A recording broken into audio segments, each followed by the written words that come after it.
સુરતમાં પ્રિસ્ક્રિપ્શન વગર નશાકારક દવા વેચતા મેડિકલ સ્ટોર ઉપર એસઓજી પોલીસે દરોડા પાડી તપાસો ધમધમાટ શરૂ કર્યો હતો. સુરતમાં પાલનપુર પ્રગતિ મેડિકલ સ્ટોર ઉપર પોલીસે દરોડા પાડી પ્રતિબંધિત દવાનો જથ્થો ઝડપ્યો છે અને સિરપની બોટલ, ટેબ્લેટ મળીને 7,600નો મુદ્દામાલ કબજે કર્યો છે. સુરતમાં નશા માટે ઉપયોગમાં લેવાતી દવાનું વેચાણ થતું હતું અને તેની બાતમી સુરત એસઓજીને મળી હતી. ત્યારે વેચાણ કરનાર પાલનપુરની પ્રગતિ મેડિકલમાં પોલીસે ડમી ગ્રાહક મોકલી કાર્યવાહી કરી હતી. એસઓજીની ટીમે ગતરોજ છટકું ગોઠવ્યું હતું. ફૂડ એન્ડ ડ્રગ વિભાગની ટીમને પણ સાથે રાખી એક ડમી ગ્રાહક ઊભો કર્યો હતો, જેને સાંઈ વર્લ્ડમાં આવેલી પ્રગતિ મેડિકલમાં મોકલી નશો થાય તેવી સિરપ માંગવા કહ્યું હતું.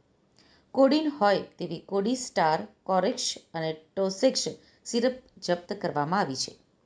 પ્રોક્સિવોન પ્લસ જેવી ટેબ્લેટ તબીબીના પ્રિસ્ક્રિપ્શન વિના વેચાણ પ્રતિબંધ હોવા છતાં કેટલાક મેડિકલવાળા તેનું બિન્દાસ વેચાણ કરતા હોય છે અને પોલીસ તેમને પકડવા ડ્રાઈવ રાખતી હોય છે. આ ડ્રાઈવમાં પ્રગતિ મેડિકલ સંચાલક ભેરવાઈ ગયો હતો. થોડાક રૂપિયાની લાલચમાં તેણે તબીબી પ્રિસ્ક્રિપ્શન નહીં હોવા છતાં ડમી ગ્રાહકને માંગ્યા મુજબની દવા આપતા જ પોલીસે પકડી લીધો હતો.